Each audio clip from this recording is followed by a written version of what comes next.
Well, greetings from Cooperstown, site of the National Baseball Hall of Fame and Museum, and also the site of our latest program here from the Baseball Hall of Fame. Today, we're going to do something a little bit different, something that we've done on site many times, right here in our Plaque Gallery at the Hall of Fame. But this is the first time we have featured this subject matter in one of our virtual programs. And it's simply called, as you see on your screen, the Hall of Fame Plaque Gallery. We are going to examine the history of the centerpiece to the Hall of Fame and Museum. That large plaque gallery, kind of a cathedral-like setting, where currently 329 bronze plaques reside, representing the greatest players, managers, umpires, owners in the history of baseball. Once again, my name is Bruce Markison. Glad to be with you from the Hall of Fame's Education Department, actually broadcasting from the Bud Selig Center, where many of these programs are originating. A lot of you folks who have been here in the past know that there's really kind of three main parts to the Hall of Fame. There is the museum with our various exhibits. There is the library, where we contain all sorts of baseball books, files, paper documents. And then there is the actual Hall of Fame itself, the Plaque Gallery. So when we say the Hall of Fame and Museum, that first part, Hall of Fame, really refers to the Plaque Gallery specifically. And that is going to be our focus today. As I like to say, the Plaque Gallery is really the centerpiece to the Hall of Fame's growing complex. The gallery currently features 329 bronze plaques. Now, that does not include the 4 plaques of this year's class of 2020. Derek Jeter, Marvin Miller, Ted Simmons, and Larry Walker. They're currently being made, and those plaques will officially be unveiled and installed in 2021, a little bit less than a year away from now. So when those 4 are added, that would bring our total to 333, but that would not include anybody that emerges from our ERA committee ballot in December, and then our next Baseball Writers Association ballot, which is coming up in January. So it's quite possible that we will have more than 333 plaques when you include those. But as of right now, 329 bronze plaques, and that represents all the people that have been elected to the Hall of Fame, beginning with the first election in 1936 and continuing through last year's election of 2019. Now let's break down these 329 plaques. Of them, we have 232 former Major League players. So 232 former Major League players. We have 35 players inducted for what they did in the Negro Leagues, players like Josh Gibson, Buck Leonard, Cool Papa Bell, among others. So 35 Negro Leaguers, 22 managers, 30 executives, that would include owners, and also 10 umpires. Interesting that of all the subsets in the Hall of Fame, the smallest number comes from the umpires. Only 10 umpires have been elected and inducted over the course of the Hall of Fame's history. Now, if you look at the total number of players who have ever played in the major leagues, it's a little bit over 19,700. And that includes players who have debuted this year. So of those 19,700 players, only 232 major league players have made it to the Hall of Fame. And that is roughly 1%, 1 out of 100. So when you think about the Baseball Hall of Fame, the standards are very high. In a year, there is very possible that we will have nobody inducted. That has happened before. Well, it's been a while, but it can certainly happen. Most of the other Halls of Fame, they're guaranteed to have at least 3 or 4, possibly more, elected in a given year. The Hall of Fame, the Baseball Hall of Fame standards tend to be the toughest. And that's why only roughly 1% of Major League players who have ever played are represented here in Cooperstown in terms of the Plaque Gallery. Now, the Hall of Fame officially opened to the public in 1939. I should mention that we kind of unofficially opened in 1938. A lot of people don't know that, but before our grand opening ceremony, we were unofficially open. Didn't have a lot of visitors that year. It was mostly local people. But we were unofficially open in 38. But the official opening day was June 12th of 1939. And that is when the museum had its ceremony, a ribbon cutting, also had its first induction ceremony, June 12th, 1939.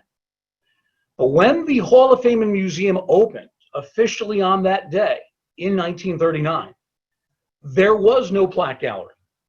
It was not yet created.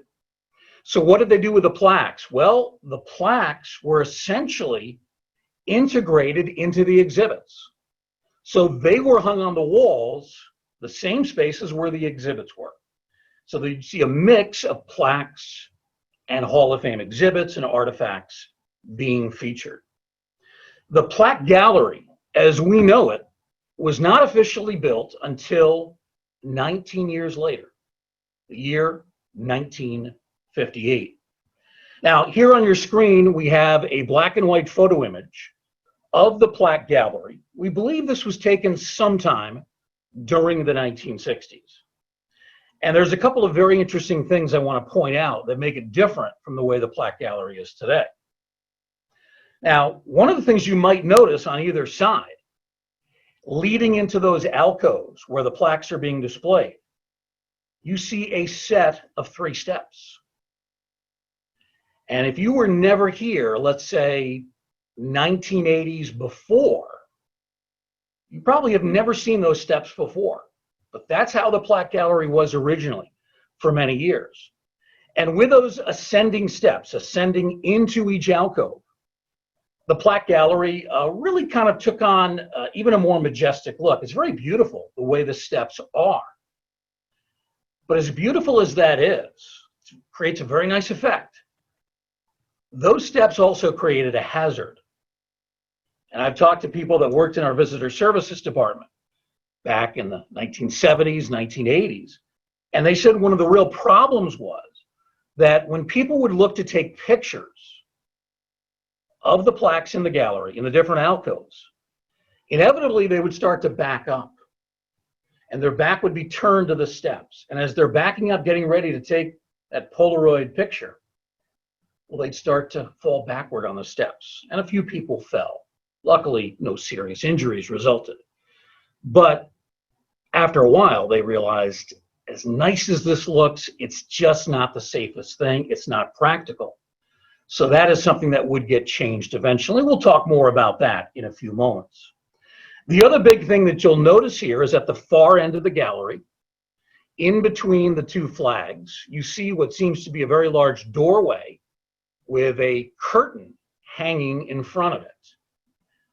I don't know what's behind that curtain. I've never seen what's behind that curtain. I'm guessing it was pretty much just a wall because that was essentially the end of the gallery, and it was also the end of the building. Now, for those who have been here in more recent years, you know that now at the far end we have the rotunda. And there is also a ramp that actually takes you up to the library. And you can see part of the library above the rotunda at the far end. There was no rotunda back in 1958, throughout the 60s, the 70s, the 80s. In fact, that would not happen until 1991. So at the far end, where you see that wall and that large curtain in that big doorway, that is essentially the end of the gallery, and that was the end of the building. There was no exit from that point.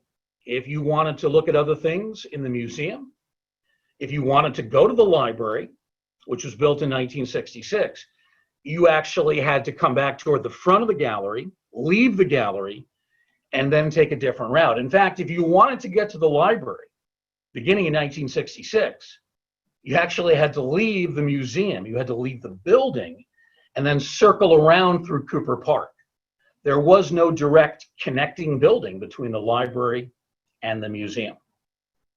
Now, these changes that eventually did happen occurred for the most part in 1991. This is the modern Plaque Gallery. And for those who have been here before, this probably looks a lot more familiar than this black and white photograph. So you see what the Plaque Gallery looked like in those early years, and now more in tune with what we think of when we think of the Plaque Gallery today in 2020. Lots of things happen here in terms of the changes. You'll notice the ascending steps are gone. Again, they were creating a hazard, as nice as they looked. So what they ended up doing was actually filling in the floor from one side where the alcoves are to the other side where the other alcoves are. They just filled all that floor in. And it essentially created one flat surface in the Plaque Gallery. So everything was literally on the level, much safer, much better for people to visit, especially on a day with large crowds in the museum. Also, you will see that at the far end of the gallery, we have that wonderful rotunda, which is something we've kind of gotten used to over the years. Circular, very beautiful, very ornate. Also lets a lot of light in. There was some light coming into the old Plaque Gallery, mostly from overhead windows. But now with the rotunda, much more light comes in, really becomes a much brighter room. Now, the reason they added the rotunda wasn't so much to create more light. That was a nice side benefit, an extra benefit, if you will.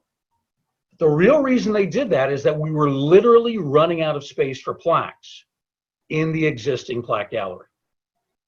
So they realized here in the early 1990s, we better add on, we better add something.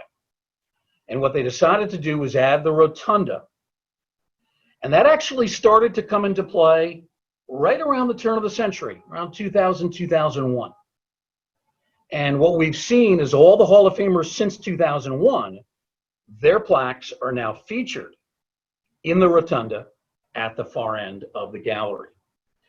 Now, as it is now, we're actually starting to run out of space in the rotunda. Looks like we only have room possibly for a couple more years.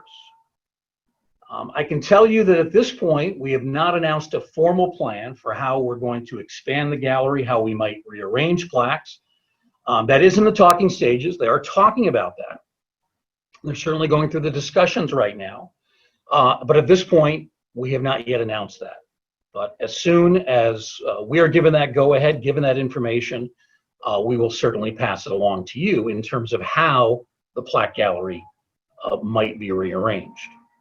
Another change you might have noticed too, the couches, which are right in the middle of the Plaque Gallery, they've actually been taken out for the moment for health reasons. But 2019 and for years before, you've seen those couches or benches where people could sit down. You go back to the old Plaque Gallery, nothing like that. It was a standing room only facility. So that another relatively small change. But this is really the Plaque Gallery that we're more familiar with today. It's been like this since the change that was made in 1991. And in addition to filling in the floor, in addition to adding the rotunda, also a ramp was created toward the back end of the gallery that you can take, an indoor ramp right up to the Hall of Fame library. Now the two buildings are connected. And in that connecting part of the building that we now have, that is where we have our Scribes and Mike Men exhibit, and that is also where we have Baseball at the Movies. And then from there, you go to the library atrium. Our education offices are right off there. The Hall of Fame bookstore is just behind the atrium, and then behind the Hall of Fame bookstore is the Giamatti Research Center. That is all considered part of the library now. The library originally was much smaller. So these education offices, the library atrium, the Giamatti Center, these have all been added since this major change that took place in 1991. Here we have a close-up of the rotunda, and it really is kind of a majestic view.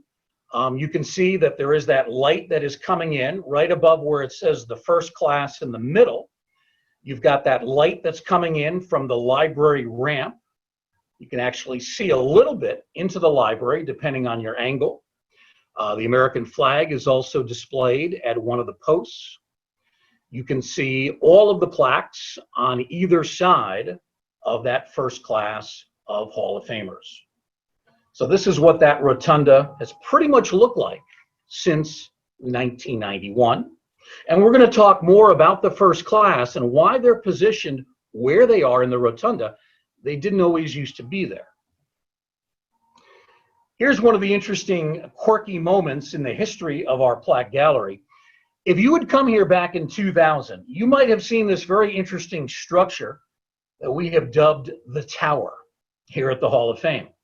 Now, the class of 2000 was a pretty large class. You had Sparky Anderson, Carlton Fisk, Tony Perez, Bid McPhee, Turkey Stearns. And it contains so many inductees that some of them fit into the original Plaque Gallery structure, but there was also going to be a spillover of a couple of plaques into the new rotunda. Well, back in 2000, we didn't want to split up this Hall of Fame class of 2000 between the two parts of the structure. So what we essentially did was we came up with this temporary exhibit, this tower as we call it, and we displayed all of the plaques right on the tower. And then later, after Hall of Fame weekend, we were able to put the plaques in their permanent places on the walls of the gallery.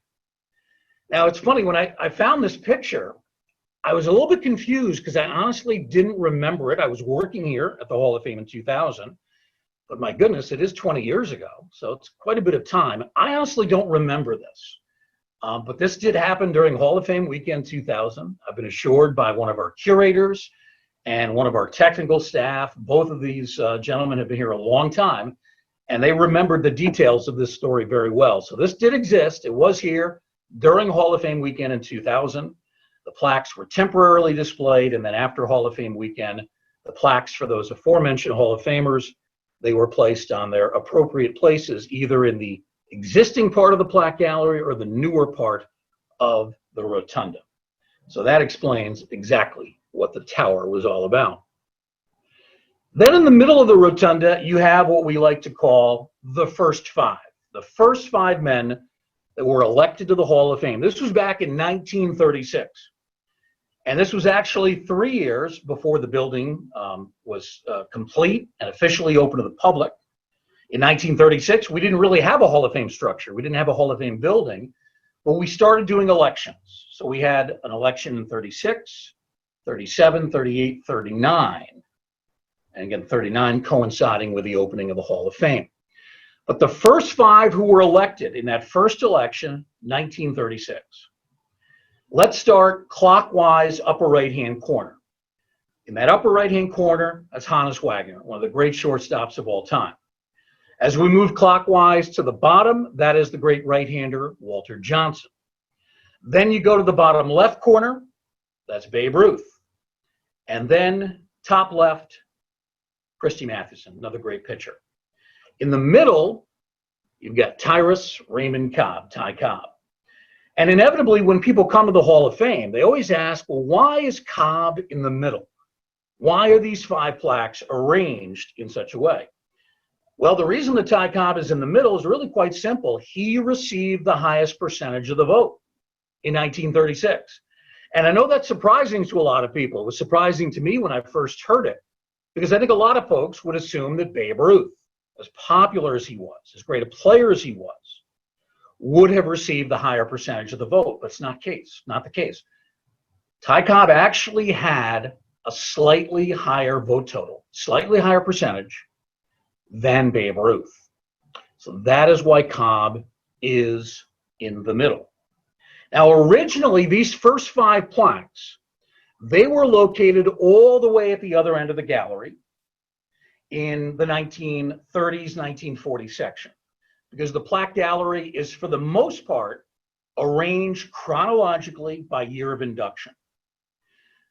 But we decided a number of years ago, let's take these first five Hall of Famers, who are sort of tucked away into that corner at the other end of the gallery. Let's give them a more prominent central place. Let's put them right in the middle of the rotunda. And let's put over the top, go back, you can see the words, the first class, 1936. So we wanted to give them a more prominent place. We wanted to give them a central location right in the rotunda. So when you actually walk into the gallery all the way at the other end, you can actually see these first five, kind of naturally your eyes go right to the middle, go right to the center, and you actually will see these five at the other end. Now, you might also notice under two of the plaques, there's something else going on there. And I'm not sure how well you can see it on the slide. I can see it fairly well. I guess it depends on your computer screen. But underneath the Ty Cobb and the Christy Mathewson plaque, those are what we essentially call medallions. And those medallions were created a number of years ago for Hall of Famers who have served in the military at the time of war. Both Mathewson and Cobb, they were veterans. They served in World War I. So every Hall of Famer who ever served in the military during a war, and it could be the Civil War, it could be World War I, World War II, Korean War, could be in theory Vietnam, although at this point, no major leaguer who was ever in Vietnam has ever been inducted into the Hall of Fame. But in theory, any Hall of Famer who served military at wartime would then have a medallion placed underneath their plaque. And that's why when you go through the Plaque Gallery, you'll see a number of these. I think there's around 40 or so. And they are veterans of the Civil War, the two major world wars, and the Korean War. So that's what those medallions are all about. Mathewson, as a matter of fact, passed away because of the effects of gas that he was exposed to during World War I. So whenever you see the medallion, it does represent a Hall of Famer who served the military, doesn't matter what branch, but served the military during the war. So again, our first five, Mathewson and Wagner at the top, Johnson and Ruth on the bottom, and in the middle, the biggest vote getter, 1936, Ty Cobb. Now, over the years, there have been some Hall of Fame plaques that have changed. For the most part, the plaques themselves that you see today are original and are unchanged from when the Hall of Famer was inducted. But there are a handful of exceptions. And I'm not going to show you all of them, because that would probably take too long. But I want to highlight a few of the most interesting changes that have happened. And we'll start with this one. One of my favorite Hall of Famers, Bob Feller. Got to know him very well, interviewed him many times. He always came to Cooperstown, loved it here. I don't think he ever missed an induction. We could ask him to come out here in the middle of a snowstorm in January to do a program, and Bob would be aboard the next flight to be here. So he loved being a Hall of Famer. Now, he was elected class of 1962. It was a pretty major class. You had both Feller and Jackie Robinson among those who were inducted. Now, Bob Feller's plaque originally showed him playing for Cleveland, which was his one major league team, but it did not feature the gap in years that you can see now, 1941 to 1945. There was no explanation of that gap. There was no explanation of what he was doing from 1941 to 1945. Well, historians, fans know that Bob Feller was serving the military during World War II. And what Bob Feller did was at some point he asked Hall of Fame executive, Hall of Fame chairman or president, not exactly who he talked to, but he talked to somebody that obviously had the ability to make this change, this decision. And he asked if his plaque could be changed so that they could show the gap and illustrate the gap. They didn't have to say that he was in the military, but he just wanted it known that there was that gap in his career from 41 to 45. He didn't pitch in the majors in 42, 43, or 44. In fact, he missed most of the 1945 season. So he missed more than 3.5 seasons in the war. So this plaque, revised, kind of explains what that gap was all about, even though it doesn't say anything specifically about the military from 1941 to 1945. So there's an example of a plaque that was changed. Now, people always ask, well, what do you do with the old plaque? Do you throw it out? No, we don't. We do keep it in storage. It is kept in our archive somewhere in the basement. I've actually never seen the original plaque for Bob Feller. but we still do keep it. We still do maintain it as part of our collection here at the Hall of Fame. Here we have another change. Hall of Fame class of 1966, the Splendid Splinter, Ted Williams. So what you're seeing here is the plaque, the new plaque, that was essentially requested by Ted Williams. Now, when Ted was inducted, there was a different plaque with a different image of him, different image of his face and his head. And he didn't particularly like the image. He didn't think it was really accurate. He didn't think that it really looked like him.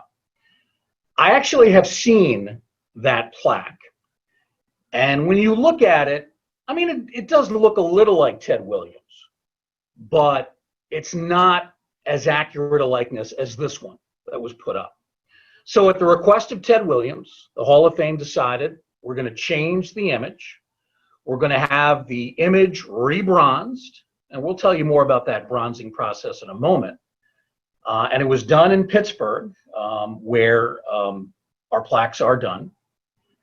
We did change the image. The previous image was kind of a side image, like a profile image. This more directly head on. And I think it is a better representation. It looks more like Ted than the original. So Ted asked, again, the Hall of Famers, they don't demand that this be done. This is simply a request that they make. And then Hall of Fame executives at the time, they consider, whether this request is something that it's worth making the change for. And in the case of Feller and Williams, they felt that these reasons were very legitimate. So the Ted Williams plaque changed. The original from 1966, now in storage, and this is the new one created later on. Here's one of the most interesting stories about a changed plaque. And here we're showing you both versions, the original Roberto Clemente plaque from 1973, and then the revised plaque from the year 2000. So what happened here? Well, first, you may know some of the backstory already. Clemente was killed in that awful plane crash, New Year's Eve, 1972. He was only 38 years of age. He was still an active player. It was a terrible story for baseball. It made major headlines right around the holidays. It was on New Year's Eve, literally when it occurred. And the next day, New Year's Day, I mean, this was the major, not only sports story of the day, but really the major story of the day in terms of news.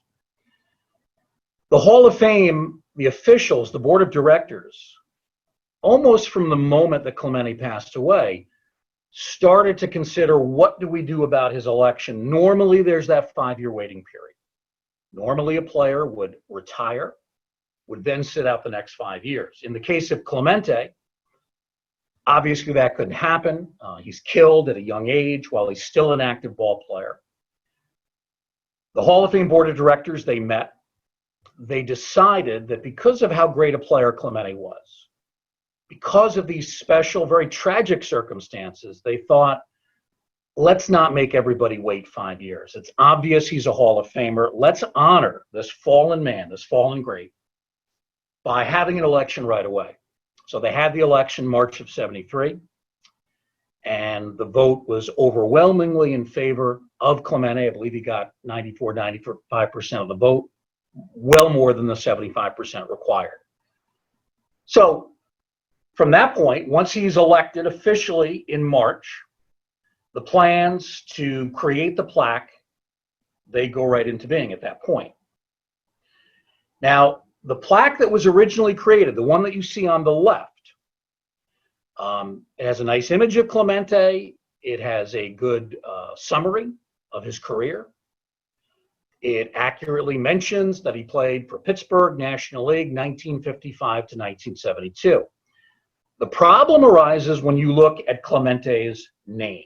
He is listed here as a Roberto Walker Clemente. At the time, there was a common misconception that this was his name, that Roberto was his first name, Clemente was his last name, Walker was his middle name. And you will see all sorts of baseball encyclopedias, baseball registers, many other listings of Clemente that list him this way, the belief being that Walker was his middle name. Well, that turned out not to be the case. In Puerto Rican culture, in fact, in the cultures of many Latino countries, you actually have two last names. You have your father's last name, and then you have your mother's maiden name. Well, Clemente was Roberto's father's last name. Walker was his mother's maiden name, and that becomes your second last name. So the mother's maiden name goes first, and then the father's last name follows. Well, that's what we thought. It reverses. It's supposed to be reversed.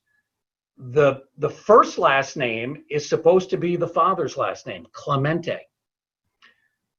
The mother's maiden name is then supposed to follow that. That's the way you're supposed to do it. So we had it in reverse, and a lot of other people did too, in fairness. So we realized this mistake, but it didn't happen until many years that we noticed this. In fact, it was not pointed out to the Hall of Fame until the year 2000. That is when Vera Clemente and one of her sons, Luis, came to the Hall of Fame. I actually remember I got a chance to meet them, talk to them. It was a lot of fun. They also met with the Hall of Fame's president at the time, his name, Dale Petrosky. And they asked Dale, they said, you know, the name on his plaque, it's in the wrong order. The Walker, the mother's maiden name, that should be last. The Clemente, the father's last name, that should be first. And Dale said, absolutely, we need to change this. He had not been aware of this. Most of us had not been aware of this at all. So Dale said, yes, we're going to make the change. So directions were then sent to the company in Pittsburgh that I'm going to tell you about a little bit later on. They then went through the process of creating a new plaque. Now, they used the same image as the first one, and they had the same statistical summary and written paragraph. None of that changed. The only change was in the name. And this time, obviously, they got it right. Clemente now comes before the Walker. Now, people might still find this confusing because they'll say, well, nobody ever refers to him as Roberto Clemente Walker. And that is true. In common everyday usage, what they do in Puerto Rican and other Latino cultures, in common everyday conversation, they tend to drop that second last name, the mother's maiden name. So the name just commonly becomes known as Roberto Clemente. But officially, formally, his name was Roberto Clemente Walker. I would imagine that whenever he needed to sign a legal document in his native Puerto Rico, I'd have to guess that he'd have to sign it that way, Roberto Clemente Walker, because that formally was his name. It's just that in common everyday use, they drop that second last name, the mother's maiden name, and they go strictly with first name and then father's last name. So that explains exactly what went on there. So that change was made relatively quickly. And by later in 2000, the new plaque had arrived and it was put up on the wall in the Plaque Gallery. It's been there ever since. Now, again, the original, we don't toss it, we keep it. It is part of our collection. But what we decided to do was take that existing or original plaque that says Roberto Walker Clemente. We put that in our Sandlot Kids Clubhouse up in the library atrium. So there we can kind of use it as an educational tool. And we have an explanation right underneath where the old plaque is displayed, explaining this cultural difference between the United States and a Latino place like Puerto Rico. We explain how they feel it's very important to honor the mother by using the mother's maiden name as the second last name. And all of that is explained in the display in the Sandlot Kids Clubhouse, right outside my doors here at the Bud Selig Center. So there you see the two plaques, the original from '73, which has the names inverted, and then the corrected version as of 2000, Roberto Clemente Walker. So you come out to the Hall of Fame, you can actually see both of the plaques there permanently, each on display. All right, here's another situation where we show kind of the before and after. We have Jackie Robinson, Hall of Famer from the class of 1962. His original plaque is the one shown on the left side of your screen. It says Jack Roosevelt Robinson at the top. And then it starts out leading NL batter in 1949. On the right side of your screen is the new plaque. And that was redone back in 2008. Right away, you'll notice a couple of differences. Now, it still says Jack Roosevelt Robinson, but underneath that, we have the name by which he was best known to us, Jackie. That's in quotes. And then you can see right away the text is different. The first sentence is different. A player of extraordinary ability. In fact, you read throughout the whole text, it has been completely rewritten from the original.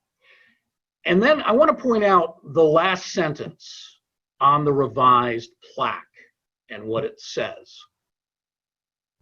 And I just have to move a couple of things here out of the way so I can better see this, so I can talk about it a little bit better. Showed tremendous courage and poise in 1947 when he integrated modern major leagues in the face of intense adversity. Those words do not appear at all on that original plaque. So why did this change happen? Well, this was prompted by the widow of Jackie Robinson, Rachel Robinson. And she had met with one of our Hall of Fame executives. Again, this was around 2008. And she said, you know, as we get further and further away from what Jackie did, integrating the game in 1947, it's going to become easier for maybe people to forget, especially younger folks, maybe not learn about this. Perhaps we should revise the plaque and put something on there about that. Because the original plaque doesn't say anything about Jackie Robinson making his debut in 47 and essentially breaking the color barrier. There's no mention of that in the original plaque. So Rachel requested that we put something on there to indicate this very important civil rights accomplishment. Well, the Hall of Fame officials, they agreed, and not only that, they decided to completely rewrite the text. And you can see that it's actually a much longer written text now than what was put up there originally. It's around 90 words, and that's where most of the plaques tend to be today. They tend to have around 90 words of text. A lot of the earlier plaques don't have nearly as much of a written summary. So the summary was completely redone, and that last sentence makes the mention of him integrating the modern major leagues in the face of intense adversity. So again, the old plaque retained as part of our collection, but since 2008, the new plaque that you see on the right side of your screen, that is the one that is displayed, and currently so, in our Plaque Gallery. So you can see some before and afters. Let's talk a little bit about the process of how the Hall of Fame plaques are made. And this is also very interesting as well. Now, shortly after the election announcement takes place, either in December or January, depending on whether it's an era committee vote or the baseball writers vote, but shortly after, Hall of Fame officials, they will select a photo, maybe more than one photo, that they feel represents what that player looked like during the prime of the career, and they feel that will be the basis for the image that will be on the plaque. Hall of Fame officials will then decide which logo is most appropriate for the player in terms of a team logo. Now, it used to be that the players had the kind of the right of last refusal, if you will. They essentially had say over what team, what logo would appear on the cap on their Hall of Fame plaque. And it didn't matter how the player's career was split. You know, he could have spent 18 years with one team, 3 years with another team, but if he wanted to go in with that team where he only played 3 seasons, he was allowed to do that. The Hall of Fame, right around the year 2001, felt that this was kind of setting a dangerous precedent.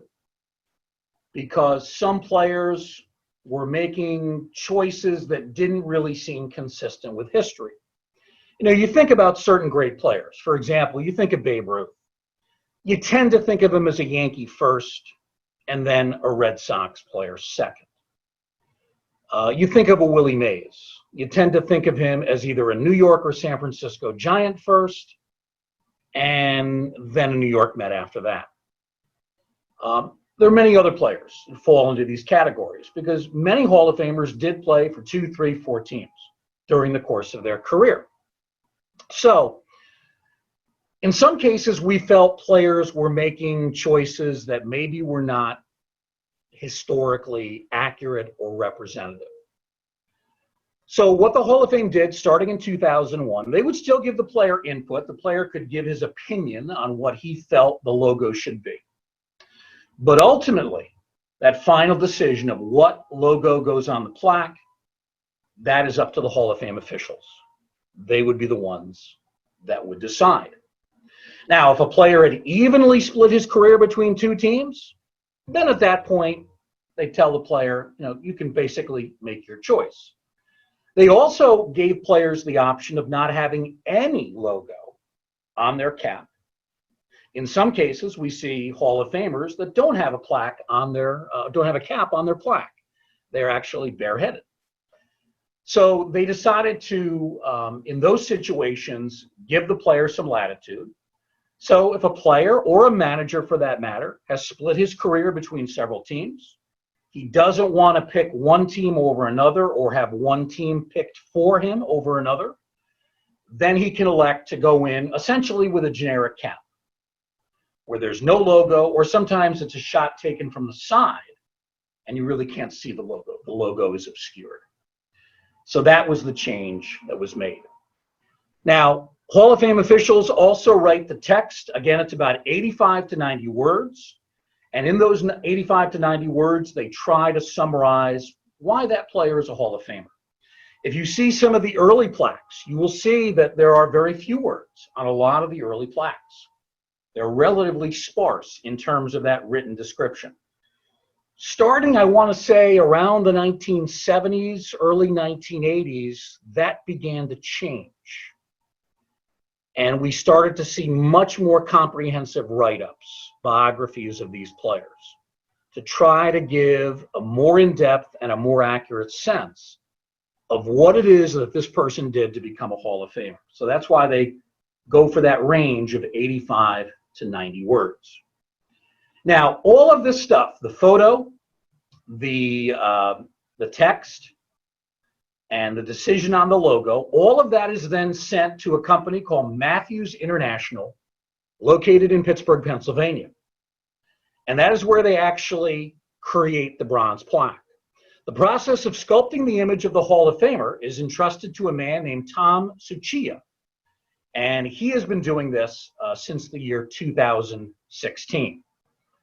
So he's only been on this job for the last 5 years, but continuing the fine work that was done by other folks at Matthews International prior to that. So Matthews International gets all this stuff. Mr. Suchia then goes through the process of starting to create the image. Here's what he does. And there's obviously a lot more involved here.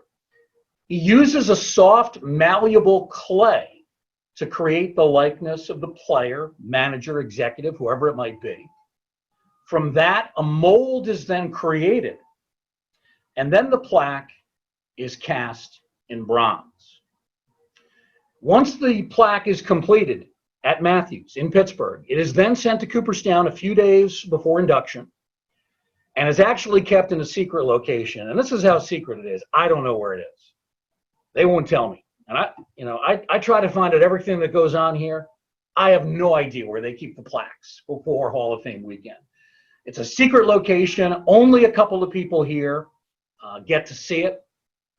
And then when it is unveiled on Induction Sunday at the Clark Sports Center up on the big stage, that is when pretty much everybody, except for those few Hall of Fame officials and except for the people at Matthews International, that's when everybody sees it for the first time, including the Hall of Famer.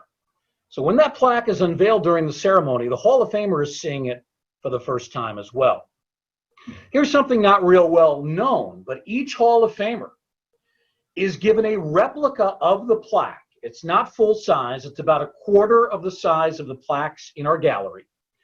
And that is given to the inductees so that they can actually take that home and display it in their house or put it into a vault, whatever they'd like to do with it. So they do get a replica, but only one original plaque is created, just one, and that is the plaque that goes into our gallery to be put on permanent display.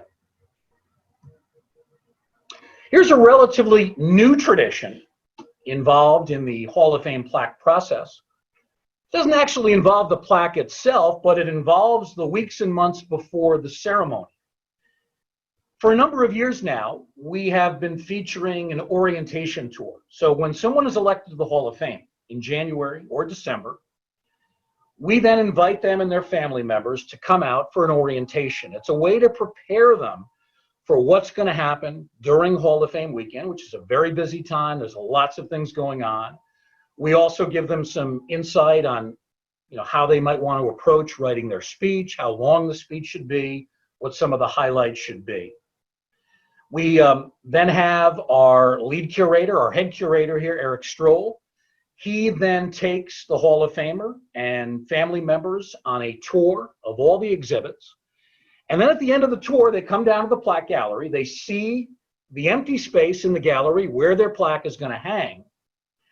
And then on that empty space, they sign their name with some kind of a marker. This started in 2014. Bobby Cox, Hall of Fame manager, was the first to do it. And ever since, every living Hall of Famer who's been elected, they have come here and they have actually signed the plaque. Now, Derek Jeter did not have a chance to come out here because of the pandemic hitting. He was going to be coming out here, and then the pandemic started, so he was not able to make his trip. So he has not been able to sign his plaque yet. But the other living members of this year's class, Larry Walker and Ted Simmons, they did make their orientation visits, and they did sign. So the signatures will remain up there up until typically induction weekend, although for this year's class, obviously they're going to remain up there till next year when the new plaques are delivered and then finally displayed. So you'll be able to see those signatures on the empty spots on the wall, and they will then be covered by the actual plaques themselves, and we're anticipating this will happen in July of 2021. By the way, that's Jim Tomey, and that is him signing his plaque. I believe this was back in 2016 when he was inducted. Finally, let's talk a little bit. How does a player make the Hall of Fame? What is the process? Well, we could do a whole program about the election process, but we're going to try to summarize it neatly for you if we can. Once a player makes that decision to retire, he must then sit out 5 full seasons. So, for example, if a player retires in the year 2014, he then sits out 15, 16, 17, 18, 19. That would have made him eligible this year, 2020. Derek Jeter, for example. So you sit out 5 full years, then you go on to the next ballot. It's a ballot that is prepared and voted upon by the Baseball Writers Association of America. Anywhere from 400 to 500 voters will then cast ballots. You can cast a ballot with no names checked, or you can do a maximum of 10, or whatever might be the number in between. But you can do 0 to 10. Generally, the ballots have 30 to 40 names in that area. You can then mark 0 to 10 in terms of the number of players you feel are worthy of being in the Hall of Fame. In order to win election, the player must be named on 75% of the ballots cast, so it's 3 out of every 4. So it's not just a 51% consensus. You've got to get 75%. And that's difficult to do when you have 400 to 500 writers in a given year. Trying to get them to make a consensus on anything can be difficult. We saw this past year, a lot of people thought Derek Jeter would get in unanimously. It turned out he was named on all but one of the ballots. So he essentially got 99% of the vote. But 75 is what you need, and that is a tough number to achieve. And there's no guarantee in a given year that anybody's going to be elected. Now, if a player does not get in on his first year on the ballot, he is then potentially eligible to return. As long as he gets 5% of the ballot, he can then return for a second year. And as long as he keeps getting at least 5%, he can remain on that ballot for up to 10 years. If the 10 years have expired, he hasn't gotten in, he then waits 3 additional years and then can be considered by one of 4 different era committees. They look at different eras in baseball history. They also examine managers, umpires, executives, and owners. So in a nutshell, that is how the Hall of Fame process works. All right, we do have just a couple of minutes remaining in our program. Does anybody have questions for me about our plaque gallery, about the history of the gallery, how it's changed, how it's evolved, maybe questions about the voting process, the process of making the plaques? Whatever your question might be, I'll be happy to try to answer it for you. Question from Jim Jakubowski. Jim has been watching a lot of our programs this year. He wants to know, are there any female members in the Hall of Fame? And yes, absolutely, there is. Effa Manley was elected to the National Baseball Hall of Fame. There was a special election held, it was back in it's either 2004 or 2006. I think it was 2006 when it happened. For some reason 2004 is sticking in my mind, but I believe it was 2006. We had a special ballot considering contributors from black baseball going all the way back to the 1800s, also including the Negro Leagues from 1920 till the time the leagues essentially dissolved. Effa Manley was the owner of the Newark Eagles, along with her husband Abe. Newark was one of the most successful franchises in the Negro Leagues. Manley was considered one of the best owners. She really treated her players well, paid them above average salaries, put them in the best hotels available to black players or black people at the time. This was, of course, a period of Jim Crow segregation. She also was a big supporter of the civil rights movement. She used to hold civil rights nights at the ballpark in New Jersey. So Effa Manley, Newark Eagles owner, became the first, currently the only female member of the National Baseball Hall of Fame and Museum. That certainly could change. In terms of other candidates, one name that you do hear mentioned from time to time as a possible candidate, Joan Payson. She was the first owner of the New York Mets. She was the owner of the Mets when they won their first world championship in 1969. Question from another Jim Kimnatch. I hope I pronounced it right, Jim. Who writes the text for the plaques, one person or a committee? Essentially, it is done by one of our vice presidents in our public relations department. After that person has written the text, it is fact-checked by curators and researchers here in our library to make sure everything is proper. All the statistics, the numbers, all the facts are accurate. They've been laid out correctly. And then once all that is done, that would then be the final text. So there is originally the one writer, but then a team of curators and library researchers then go in, do some editing and some fact checking, and create the final product. Let's see. Final question we'll take from Bob Cantor. Who determines who gets into the broadcaster's wing of the Hall of Fame? Bob, I'm sorry to disappoint you. There actually is not a broadcaster's wing of the Hall of Fame. You hear that term a lot. You're not the only one to use it.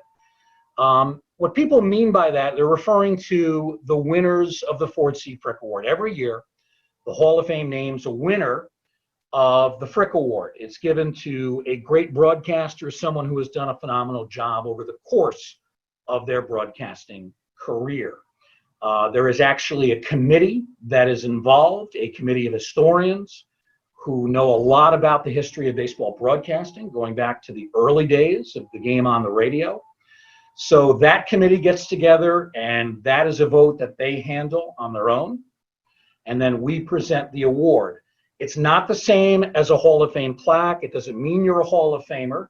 Now, that's not to put down the broadcasters or the writers who receive the Spink Award, because if you're a broadcaster, a baseball broadcaster, and you get the Frick Award, it's about the highest honor that you can get. So there is nothing insignificant about that.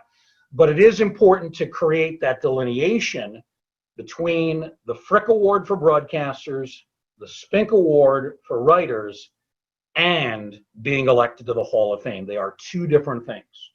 The writers and the broadcasters who have received their awards, they are featured in our Scribes and Mikemen exhibit. We have placards and we have short biographies for each person that has won one of those awards. But that's not part of the Plaque Gallery, and it's not quite the same as being elected to the Hall of Fame. Great questions from the folks that we had out there. We thank you, Bob. We thank the two Jims as well. We hope you've enjoyed our program looking in depth at the history and the evolution of the Hall of Fame Plaque Gallery. Thanks for being with us, everybody. Have a great day.